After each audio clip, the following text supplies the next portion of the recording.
오늘은 프로이드의 정신분석 제15강 정상형성입니다. 전번에 정상형성을 한번 했는데 오늘은 프로이트가 정상형성, 즉 신경증의 정상이 어떻게 생겨나는가를 두 가지 예를 통해서 얘기하고 있습니다. 첫째는 이 신경증 환자가 남편이 아주 난폭해요. 우리나라의 경우는 이제 술을 많이 잡수고 들어와서 아내를 폭행한다든지 이런 것이 반복돼가지고 그 아내 이빨이 다 나가고 그래서 그 임플란트를 했는 걸 제가 봤고 속상해서 집을 나와서 헤어지려고 하는데 또 남편이 술을 안 취하고 또 자기 기분이 좋을 때는 아내를 그렇게 잘한단 말이야. 그 속에서는 또 어떤 섹스도 좀 잘해주는지도 모르죠. 안 그러면 남자의 재력이 있어가지고 여자를 이렇게 잘해줄 때가 있는지 그런 건 모르겠지만 어떻든 이러한 남편으로부터의 난폭한 대우를 받고 냉혹하게 혹사당하는 부인이 이제 특히 이 부인이 그런 부인이 신경증의 소지를 유전적으로 가지고 있을 경우, 요즘 유전이 중요하잖아요. 모든 질환은 다 유전과 관계가 많습니다.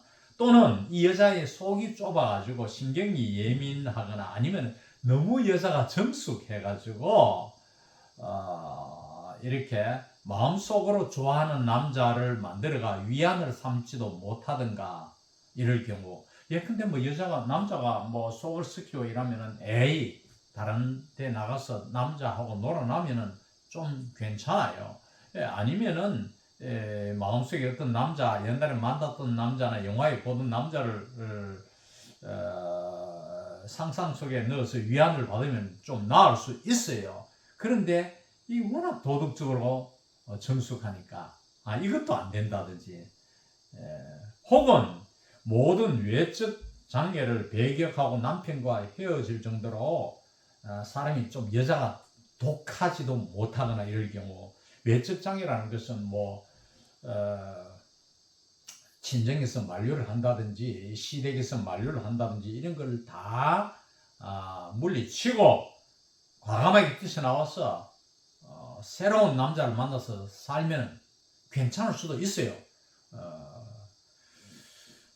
그런데 이제 그렇다 해서 이 여자가 그렇지도 못하고 그렇게 독하지도 못하고 또 자활 능력도 없고 자기가 재력이 있었거나 혹은 건강해서 혹은 정신력이 강해서 이렇게 스스로 돈 벌고 남자에게 정서적으로 혹은 경제적으로 의존하지 않고 살 수 있는 이런 여자도 아니고, 또 현재 이 남편보다 더 훌륭한 남편을 구할 수 있는 가능성도 없고, 또 부부간의 잠자리 저녁에 섹스할 때는 이 포악한 남자에게 뭔가 어떤 또 매력이 또 그런 남자들도 몸이 강하니까 그래서 성적으로 잘해줄 경우에는 이런 여자는 반드시 신경적으로 도피를 하기 마련이다. 꼭 프로이드는 주장합니다. 신경증으로 도피한다는 말은 뭐냐면은 신경증에 걸려가지고 남자에게 복수를 하고 대든다는 거죠. 세상은 전부 복수하는 것도 다 이유가 있습니다.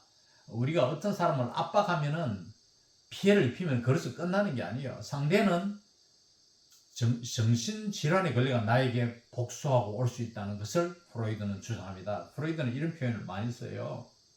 그래서 질환으로서 상대에게 대든다, 저항한다, 이런 표현들을 많이 쓰는데,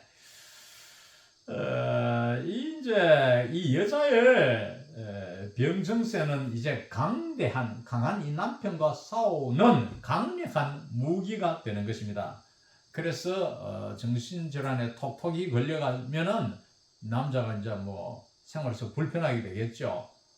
아픈 남자가 미친 짓 하는데 대들 수도 없고 더 이렇게 강하게 나갈 수도 없고 좀 봐주고 이렇게 하잖아요. 우리가 정신질환자들 좀 봐주잖아요. 집에서 이래 좀 우울증 여자들 뭐 이렇게 남편이 좀 이렇게 받들어주고 집안 일도 좀 해주고 하잖아요. 그런 식으로 된다는 거죠.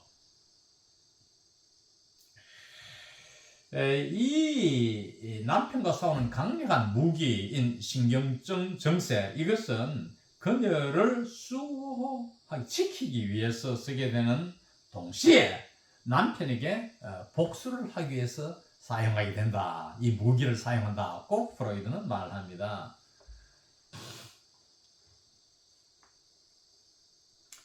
이 여자는 아마 자기의 결혼 생활의 불행, 이러한 불행을 호소하도록 허용되지는 못했지만 병에 관해서는 호소할 수 있다. 이 말은 뭐냐면은 병은 걸릴 수 있잖아요. 이 불행한 생활을 어디 남편한테 뭐 누구한테도 호소해서 좋은 결과를 얻어낼 수는 없다 하더라도 병은 걸려. 병에 호소하면 뭡니까? 병이 남편에게 이렇게 저항을 하고 무기로서 대들 수 있으니까 남편이 이제 거기에 대해서는 양보를 해주니까 물러서 주니까 이러한 질환이 강한 무기가 된다는 이야기입니다. 즉 의사가 자기 편일 경우에는 특히나 의사가 남편한테 이렇게 좀 잘해주라, 마누라한테 좀 양보하라 이렇게 말해주니까 보통 때는 냉혹한 남편으로 하여금 강제적으로 자기를 억지로라도 좀 아내를 위로하게 해주고 또 아내를 위해서 돈도 쓰게 해주고 맛있는 것도 사주고 또 여행도 가주고 또는 아내가 이제 집을 떠나 결혼의 억제 생활로서부터 좀 자유로워져서 요양소로보다 뭐 휴양지 혹은 친정집에 가서 뭐 며칠씩 심지어 한 달씩 요양하고 쉬었다 온다든지 치료 명분으로 이렇게 해서 자유로운 시간을 가짐으로써 남자에게 복수를 하게 된다. 대가를 치르게 하게 한다. 그런 이야기가 되겠습니다. 또 프로이드는 다른 한 가지 예로서 동물의 지혜라는 예를 드는데 사실 우리가 신경증이 왜 걸리느냐? 갈등이 생겨서 그것이 해결되지 않고 오래 가면 그렇거든요. 그러니까 우리가 어떤 성적 본능이 있잖아요. 그것과 또 자아 본능, 이것의 갈등이라든지 등 갈등이 여러 가지 요소가 있어요. 사회에는 선과 악의 갈등 이런 거. 그 갈등을 둘 중에 하나를 딱 선택하면은 거기로 죽기나 살기나 가면은 괜찮아요. 저돌적으로. 근데 그 선택을 못하고 우유부단하게 특히 여자들이 그렇잖아요. 이렇게 자왕우왕할 때 거기에서 신경증이 걸릴 수 있다는 것이죠. 그 예로서 동물의 지혜라는 예를 들고 있는데 아라비아 사람이 이제 낙타를 타고 산속 절벽 아래 오솔길을 지나고 있었습니다. 그런데 길모퉁이에서 돌연히 한 마리의 사자가 나타난 거예요. 자, 한쪽은 절벽이고 다른 한쪽은 깊은 골짜기여서 돌아설 수도 없고 도망칠 수도 없는 상황인데 이 아라비아의 사람, 낙타 탄 사람은 어쩔 줄 모르는데 여기에서 이제 낙타는 그렇지 않고 딱 적시로 판단해서 주인을 태우고 바로 깊은 골짜기로 뛰어들었던 것입니다. 근데 사자는 망연히 바라보기만 하였다는 이야기거든요. 더 이상 따라가지 않고 이제 이야기니까 여기서 이제 뭘 볼 수 있냐면 이 낙타를 탄 주인 사람은 짐승보다 못했다는 것이 프로이드 이야기입니다. 갈등 속에 이렇게 있으니까 이게 미치는 거죠. 그러다 보면은 나약해져서 당황해져서 사자의 먹잇감이 될 수 있잖아요. 차라리 프로이드는 뭐냐? 이 사자와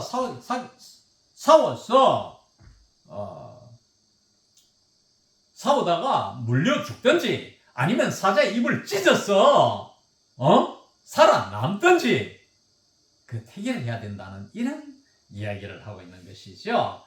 다시 말하면은 선택의 여지가 있다면 사람이 택할 수 있는 명예로운 선택이란 정정당당히 싸워서 자기가 처한 운명과 싸워서 그 자리에서 쓰러지는 것이 안 남느냐 이거죠. 또 운 좋게 사자가 거기에서 양보하고 간다든지 여러 해전인데 미국의 그 뉴욕에 베어 마운틴인데 있어요. 그 유원지인데 저도 가봤지만은 베어 마운틴이라고 곰의 산이라고 있는데 거기에 그 표범이 나타난 거 아닙니까? 아침 노부부가 운동을 하는데 근데 이 표범이 이 남자를 덮쳤어요. 그래서 내 이제 아내 할머니가 볼펜이 있더래 몸에. 이 볼펜을 가지고 표범의 눈을 강력하게 찔렀다는 거 아닙니까? 특히 이 할머니가 테니스 선수이기 때문에 팔에 힘이 좋잖아요. 강력하게 찔러가지고 표범을 물리쳤다는 거 아닙니까? 남편이 그 자리에서 살아났다는 거잖아요. 이런 식이죠. 거기서 자왕우왕하지 말고 갈등하지 말고 단호히 운명과 맞서서 싸워라. 이것이 프로이드의 주장입니다. 이상 오늘 강의를 마칩니다.